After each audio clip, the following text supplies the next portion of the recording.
I'm 99 years old, and I'm about to tell you something that your therapist, your parents, your self-help books will never tell you. And the reason they won't is because it's too devastating, too final, too real. I've been alive for over a century. I've buried 2 husbands, 3 children, and every single friend I made before I turned 60. I've watched the world change 5 times over, survived 2 wars, and seen enough death to fill 10 lifetimes. And in all that time, I've learned one truth that haunts me every single night. We spend our whole lives practicing how to say goodbye, but we never learn how to say what matters while we still can. But let me tell you when I actually learned this. Not at 90, not at 80, at 64 years old. And it took me 35 years to understand what that moment was trying to teach me. It was October 15th, 1987. I remember because it was a Thursday, and I'd planned to drive up to see Margaret that weekend for her birthday. My daughter Margaret, my middle child. She was 42, had 2 kids of her own, Tommy 8 and Sarah 12. She worked as a nurse at St. Mary's Hospital Pediatric Ward.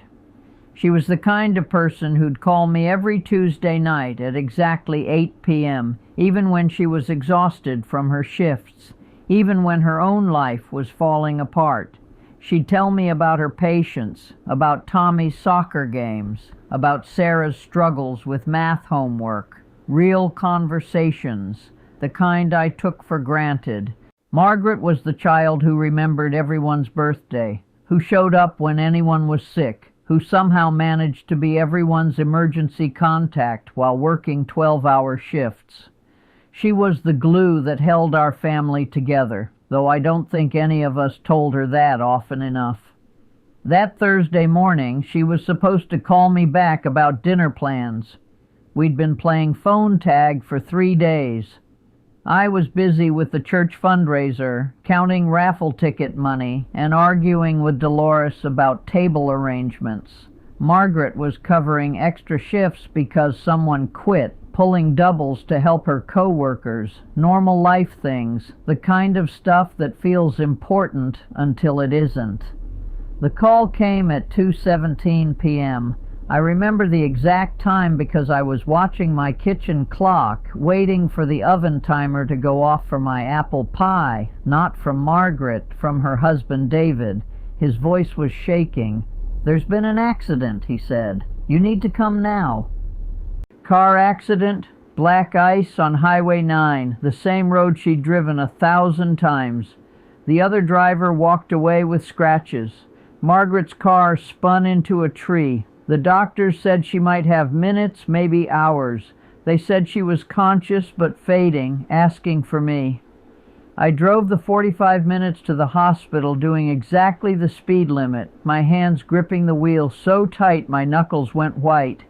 I kept thinking, if I drive carefully, if I follow every rule, maybe nothing bad will actually happen. Magical thinking, the kind of bargaining you do with the universe that doesn't negotiate. What they don't tell you, what nobody tells you, is that when someone you love is dying suddenly, time doesn't slow down like in the movies. It speeds up, it races, and every word becomes the most important word you've never said. I sat by her hospital bed, holding her hand, the same hand that used to reach for mine when she was scared as a little girl. And Margaret looked at me with those green eyes that were exactly like mine, and she whispered something that still tears me apart every single night 35 years later. She said, "Mom, I'm sorry we didn't talk more." And I wanted to scream. I wanted to shake her and say, "Why are we apologizing now? Why didn't we talk every day when we could?" But I didn't say that. I just held her hand and lied. I said, "We talked enough, sweetheart. We talked enough." We didn't. That night, sitting in my empty kitchen, I made a promise to myself. I promised I would never waste another conversation. I promised I would call my other children every day, not just when something was wrong. I promised I would say what needed to be said while there was still time to say it. And you know what? I broke that promise within a week. Oh, I thought I was doing better. I called Robert and Susan more often. I said, "I love you," at the end of every conversation. But then life happened, didn't it? Robert got busy with his promotion. Susan moved across the country. I got caught up in my routines, my bridge club, my television shows. I told myself I was staying connected, that I'd learned my lesson, but I hadn't. Not really. Because here's what I didn't understand at 64. What took me another 35 years to fully grasp. It's not enough to promise yourself you'll do better after tragedy strikes. The real lesson isn't that life is short. Every Hallmark card tells you that. The real lesson is that you will forget.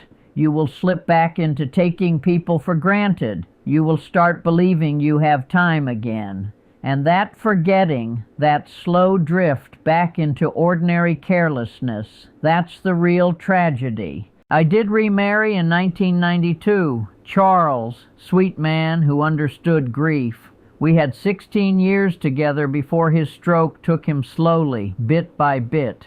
And you know what my biggest regret about those 16 years is? Not the fights we had about his stubbornness. Not the way he left his coffee cup on the counter every morning. My biggest regret is all the Saturday afternoons I spent doing laundry instead of sitting with him on the back porch. All the times I said, "Not now, I'm busy," when he wanted to tell me about his day. All the moments I treated like they were guaranteed. Because here's what nobody tells you about living to be my age. You don't just lose the people you love once. You lose them over and over again in your memory. Every time you think about them, you remember another conversation you rushed through, another hug you cut short because you had somewhere to be.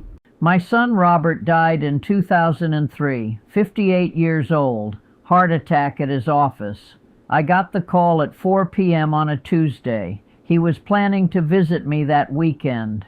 We'd talked 3 days earlier, and I'd been distracted by something on the news. I kept saying, while he told me about his daughter's college applications. I wasn't really listening. When I got to the hospital, he was already gone, but they let me sit with him for an hour. I held his hand and remembered every phone call I'd half listened to, every visit where I was thinking about what I needed to do next instead of just being there with him. The last real conversation we had was about fixing my garbage disposal. That's what we talked about, a garbage disposal. Then there was my best friend Dorothy. We'd known each other for 73 years since we were both 18 and working at the telephone company. Dorothy died in 2015, slowly, from Alzheimer's. I watched her fade away piece by piece over 5 years. First she forgot our mutual friends. Then she forgot her own children's names. Finally she forgot me. I visited her every week at the memory care facility. For the last 2 years she had no idea who I was. I'd sit by her bed and tell her stories about our lives together. Our double wedding day in 1952, raising our kids together, the vacations we took to the lake. She'd listen politely, like I was a nice stranger reading to her. One afternoon she looked at me and said, "You have such kind eyes. Do I know you?" I lied. I said, "No, dear, but I've heard wonderful things about you." Because what else do you say? That you were best friends for 7 decades? That you know every secret she ever told? That you're watching her disappear and there's nothing you can do to bring her back? I should have visited more when she could still remember me. I should have called more often before she got sick. I should have made our friendship the priority it deserved to be. My youngest, Susan, she's 61 now, lives in Portland. We talk every Sunday, rain or shine, and even after everything I've lost, everything I've learned. You know what I still do sometimes? I still check my email while she's telling me about her grandkids. I still think about my grocery list when she's sharing something important. I still sometimes say, well, I should let you go when she's in the middle of a story. Old habits die hard, even when you should know better. You're young, maybe 30, maybe 40, maybe 50. You're sitting there thinking, this is sad, but it doesn't apply to me. Thinking, I'm closer to my family than that. But you're missing the point. The point isn't that everyone dies eventually. The point is that you're acting like you're the exception, like somehow your parents will live forever, your kids will always want your attention, your siblings will always be a phone call away, like you'll have time later to be the daughter, the son, the parent you want to be. I'm 99 years old, and I can tell you with absolute certainty, later never comes. You think you'll have those deep conversations when life gets less busy. Your life will never be less busy. You think you'll visit your parents more when you get that promotion, after this work project, when the kids are older. The promotion comes, the project ends, the kids move out, and suddenly you realize you're still not visiting. You think you'll really listen to your spouse when you're less distracted, less stressed, less overwhelmed. You won't be. Because here's the cruel joke. You do have time right now. You just don't value it correctly. You trade it for things that don't matter. You waste it on your phone, your worries, your endless mental to-do list. And then one day, if you're unfortunate enough to live as long as I have, you'll look back and realize you had all the time you needed. You just didn't use it. I'm not telling you to quit your job and move in with your parents. I'm saying something much harder. I'm saying pay attention right now, today, to the conversations you're having. Stop checking your phone when someone you love is talking. Stop thinking about tomorrow when today is sitting right in front of you. Your parents, if you're lucky enough to still have them, they're not going to be here forever. And when they're gone, you're not going to care about that argument you had 5 years ago. You're not going to care that they were difficult sometimes, or that they didn't understand your choices. You're going to care about all the phone calls you cut short, all the visits you postponed because something else seemed more important, all the times you could have just sat with them and listened.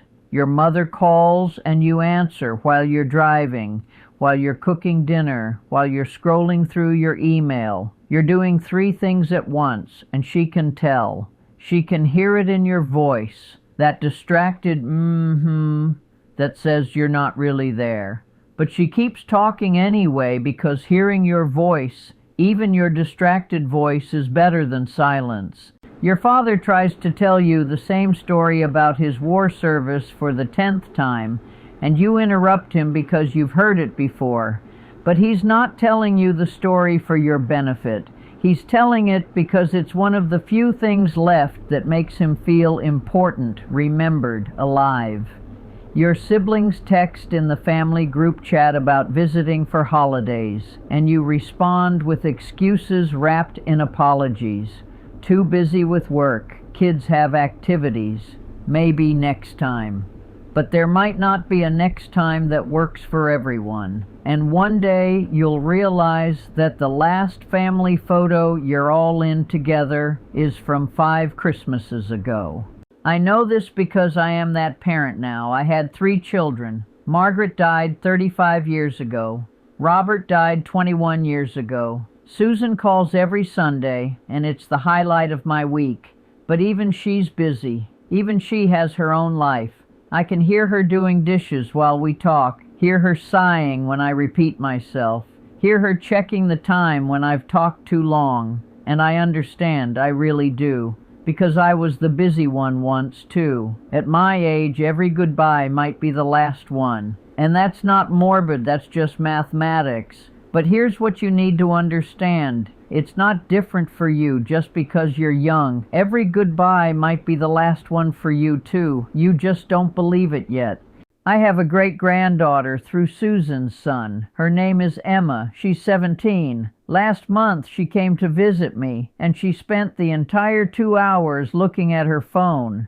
TikTok videos, text messages, whatever seemed more urgent than sitting with her 99-year-old great-grandmother who won't be around much longer.